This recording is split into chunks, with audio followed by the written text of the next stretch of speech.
And one thing I've learned is what's equally important to up and down is actually managing across. So managing across is all about clear communication and often communication and collaboration. And I find with a healthy balance of all three of those, you find success as a creative leader.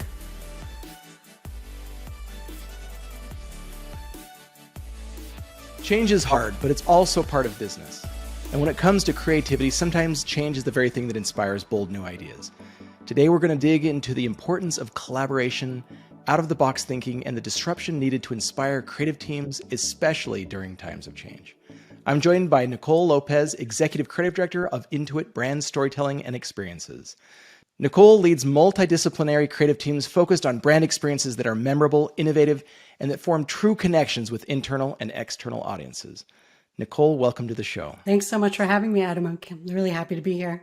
I'm so excited that you're here too. We've had such a great background talk before on all the things that we are all the same on, all the passions we have about this business. And so it's so exciting to find a kindred spirit. Kindred spirits for sure. Yeah.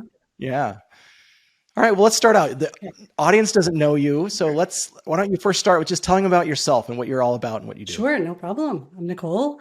I've been in the design industry for over 25 years now in a variety of roles and disciplines. I've worked on corporate brands, educational brands. I've worked in fine arts. I've worked for publishing. You name it, I've probably done it in a variety of disciplines. I currently, as you mentioned, at Intuit. I've been here for 8 years with the company, leading the brand storytelling and experiences design team. And it is incredibly rewarding work, reaching broad audiences across the world. Well, let's talk about the kind of work that you're into. Tell me more about what gets you excited and your perspective, especially on creative leadership, because that's what this show is all about. Sure, no problem. I wake up driven every day by brand and storytelling work. Like I said, I've had a storied career with a lot of different disciplines and a lot of different types of work. But for the past 15 years, it's really been all around brand and storytelling. And just that opportunity to form and maintain true connections with different audiences through design is just endless space for creativity and self-disruption. It moves really fast, and it just that the work never ever gets old. Also driven by coaching and leading creative teams. I've been in 4 different meetings today, workshop meetings today with 4 different teams where there's a group of creatives just buzzing around rooms, so excited about this nut that they are collaborating to crack. And just when we're all aligned on the same outcomes and the teams are really driven to do great work, it's such a beautiful journey. For today's topic of how do I, still create through change, everything you just explained is so perfect. It's not only with, we're going to get into the brand and all the change, and I'm actually going through a brand refresh right now as well. It seems like these are always happening, so it's great to get good advice there. But also your coaching stuff, like we want to turn the corner near the end of this interview and talk about how we help individuals or how we help with our careers during times of change. Because, in today's environment, it's a time of change. I'm sure many are feeling it, that it's, post-pandemic, but it's still, there's a lot of things in the macroeconomic environment. So we want to get through all those things. Intuit's gone through a really interesting history, and there's a lot of change with acquisitions and rebranding and all of that. So talk to me about how that impacts creative storytelling. Like, Sure. does this chaos create problems or opportunities? It's full of opportunity, Adam. Honestly, all of the change that Intuit has gone through, all of the growth and acquisition and evolution that Intuit has gone through has only fueled the storytelling that we do. Okay. Intuit has just turned 40 this year, so 40 years young, and just hitting our stride. And it is seriously in a new phase of growth and evolution. Super exciting time for the company. And you could feel the energy in the building and just throughout the organization. And because of that energy, our storytelling work has just become so much more dynamic. There's just so much more story to tell. So again, it never gets old, and it's always, always very fun. Well, let's talk about that. Let's talk about the rebrand. Yeah. As any of you out there who are going through some sort of a rebrand or a redesign or a new design system, whatever that may be, it's really important to just hear how others go through that process. So tell us what happened first. I know we talked about research. I want to hear about research and how that played a part, but tell us maybe the journey of going through this rebrand. Sure. About a year and a half ago, there was a point that we just looked at how we were showing up to the world, and we said, this isn't a reflection of who we are internally. What we're putting out there in the world visually and from a brand, from a storytelling perspective, just wasn't who we were feeling internally. So we really took time to reestablish our identity to better reflect who we had become. And I had the honor of leading through the visual design of the new identity, leading through the change of that. And yeah, it was super, super rewarding. What are the first steps you did when you said we had to really think deeply about it and go back and figure out who we were and what we did? Is that just internally a bunch of people getting together and saying, what do we stand for? Were there, brand attributes that you were trying to lock onto? What were some of the early steps that helped you figure that out? Yeah. Research was a huge part of this, part of the change once we identified the project. Before that, it was all internal led. Like we just looked and we knew like we're really close to ourselves, obviously, and we know the brand really well. And we just felt as an organization it was time for a shift. Once we identified that, we started our internal and external research. Internal and external. Tell me more about that. Like you just went around and interviewed a lot of the different people Yeah, and tried to get a sense of what people believed the brand stood for. sure. And then externally, did you just was it customers or random people off the street? Where did you go after? Yeah. So one of Intuit's core company values is to stay deeply connected to our customers. We're customer obsessed, right? So we're talking to Hmm. customers all the time, whether they be consumers or small businesses or self-employed. Their feedback and perception is really critical to the success of our innovation internally. So we ate our own dog food there when we were working on this rebrand project. At the beginning of the project, we conducted a series of interviews with our most senior leaders first across the organization. And the reason we did that was twofold. First, because these leaders have their fingers on the pulse of all the different core audiences. Because we're so customers obsessed as an organization, they're talking to the audience and customers all the time. Oh yeah. So they have a deep understanding of who our customers are, but also they also have a deep understanding of and a perspective of where we're headed as a company. So we were able to garner so much insight from just even talking to our senior leaders across the organization. Certain things like what our current perception is and what they desire our down the line perception of the company and brand to be. We learned more about how the leaders felt about the 40-year journey that Intuit has been on and the deep connection to the roots that we have built throughout that journey. And we also gained new insight on how our customers' needs are changing and who our customers are changing wholesale in themselves.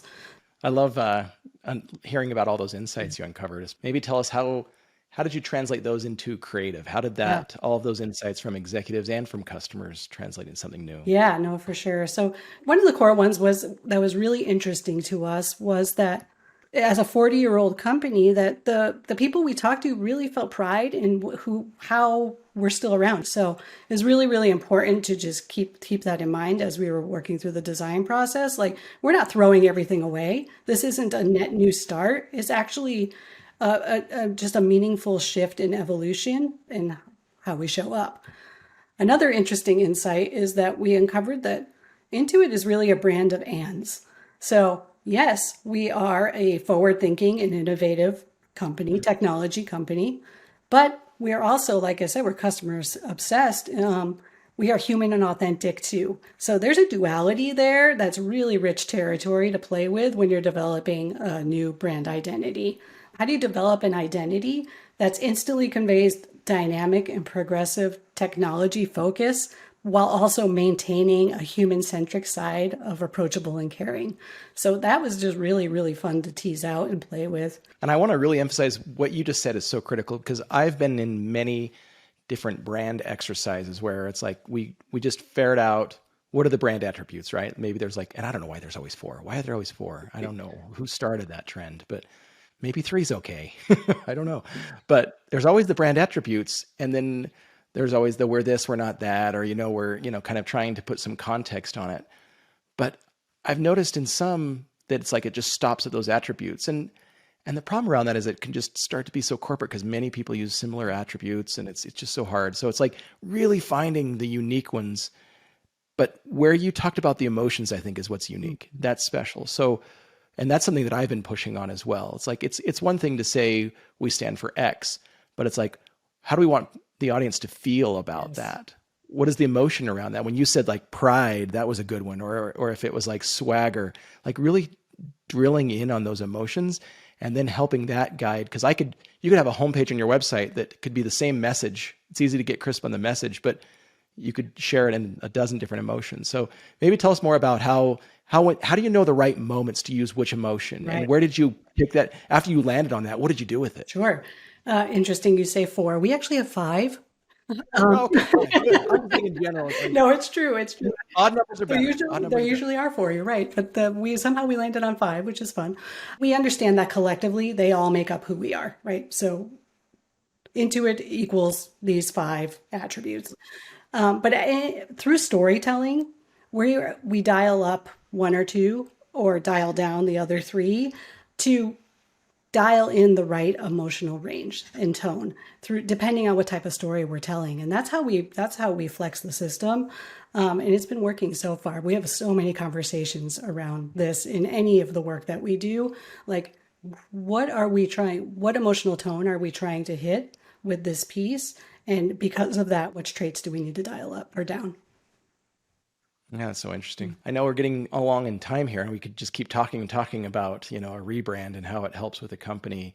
But I want to kind of shift gears a little bit and say, okay, so there's a pattern that we've kind of just been talking about. When it was time to create awesome stories in a time of change, it was all about really assessing what the situation was, figuring out, what are the paths where you could go down. It's just classic creativity, right? Looking for the new ways of looking at a problem, landing on some things that we really think ring true, and then creating stories and experiences around that. So how do we now that we're talking about, let's talk about people's careers and their personal goals and their personal change and their personal paths of wherever they're Sure. going. What advice would you give to those listening about how do you manage difficult change within their team or difficult change within their own personal lives and still find ways to get good creative? Well, I can tell you what I do. I One of the core tools I use is just practicing active listening. Um, Hmm. Throughout my career, I've gotten better and better and better at just listening first before reacting to anything anyone is saying. So, if you establish yourself as an active listener, you're putting your understanding of the other person's point of view, or the team's point of view first. So you're finding that common ground, to problem solve together, right? So you put yourself in a position to guide through the problem solving or go through problem solving together versus dictating solutions. And I find that it works both for individuals and teams in establishing that empathy right away. It goes a really long way.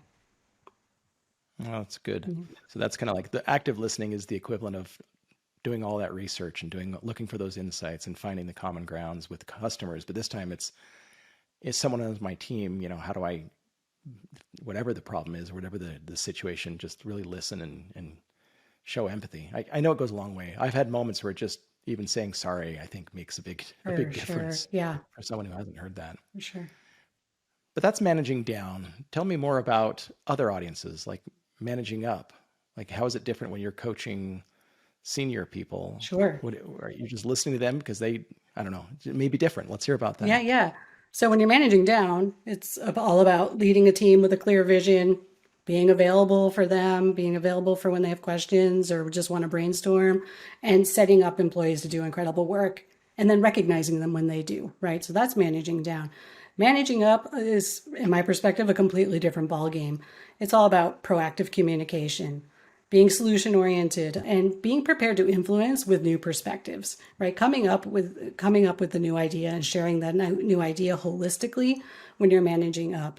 And one thing I've learned, especially in such a large organization as Intuit, is what's equally important to up and down is actually managing across. So managing across is all about clear communication and often communication and collaboration. And I find with a healthy balance of all 3 of those, you find success as a creative leader.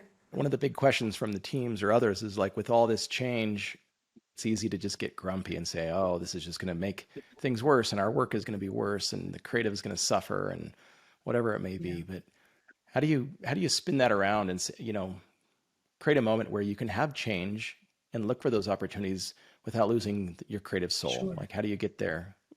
Personally, I mean, I find myself day in and day out falling in love with this any given strategy. And I instill in my coaching to my teams that they fall in love with the strategy too. I make sure they really understand the opportunity at hand. And just really, really feel it in their hearts, like what we are set out to do here and what outcome we can achieve here and what the impact that can be for any given audience. And I think I often get told that my energy is palpable, that people could feel how excited I am about the project at hand. And I think that goes a long way.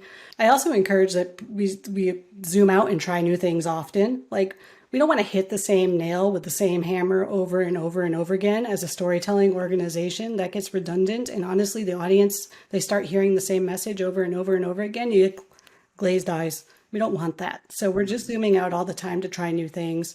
And in order to do that, you have to stay inspired and stay connected to the world around you. So we're a pretty large team. So we are sharing inspiration all the time of what we see. I think hiring diverse talent obviously goes a long way. And I'm often asking the question of teams, what if? What if we X? What if we tried this way instead of that way this time? And I think that opens up doors as well. I like what you said about looking around and just falling in love with the new flow or the new system. I know, in my journey, it started out coming up with a creative concept for a big campaign was the most important. Like that was like the ultimate is just a big, advertising campaign. But the world has changed around us and things are different. It's now, more content creation and content flow. And especially if you're in B2B, like that, feeding that engine and the machine is just a huge thing. So you're right. For me, looking around and saying, okay, maybe it's not the big campaign, but it's like storytelling in a different way. Maybe it's long form storytelling in a big ebook or something. Or maybe it's, as leaders, it's looking at, someone say, if you're not in the craft every day, how are you still loving it? And it's like, well, I look at, like you said, strategy. You said the word strategy, which was interesting. It's like, how am I looking at bigger macro things of the whole team and building that environment or building opportunity for creativity to grow and still not lose your creative soul? You know what I mean? Like, there's so many things as creative leaders that we can focus on that are creative and exciting and emotional and fun that may not be the things that we thought of at the beginning of our career. So for those who are like considering like, oh, I don't want to go into management because I'll lose I love the craft. Like, just change your perspective of what the craft is. I think there's an interesting anecdote there. Last question, like just for someone who's new to creative leadership, maybe for you, I gave a little blurb right there, but how do you advise someone to become a better leader when they're managing difficult change? Again, lifelong lesson learner here, but change takes time and it's a collaborative process. And through that collaboration, I find it really important to always stay true to my intentions and to reflect on the small wins regularly. Because often when you're going through change, you feel like you're running in circles, right? It just feels like you're chasing your tail and nothing's happening and you get frustrated. But if you reflect on those small wins, what you'll realize is actually you're spiraling up. It is going up. You are making that change. It just takes some time. It's not going to happen overnight. So what I've learned is to be patient, be diligent, and just be steadfast, and you'll get there. Oh, that's good. I love it. Change is progress. Yes. It's not going down. So that's fun. Well, great. Thanks, Nicole. It's been such a pleasure having you on the show today. It's been a great discussion. You have some really good advice on how to deal with these different moments that I think are really awesome. Maybe as just a closing, please tell listeners, where can they find you or follow you or keep up with your career online? Yeah, LinkedIn is a great place to follow my career. I want to write more on Medium than I actually do, but if I tell the world, if I tell the world, maybe I will kick me in the pants a little bit. So I do have a couple articles there as well. So that's awesome. Yeah. I was in that same boat. It's like I look back and I'm like, man, I haven't done an article on Medium in a long time. We need to have a writing retreat. We'll just go out and write a bunch of articles. I would love that. Let's do it. That'd be a lot of fun. Yeah. All right. Well, thank you so much. It's been a pleasure. Thank you so much. Talk soon. Thanks, Adam.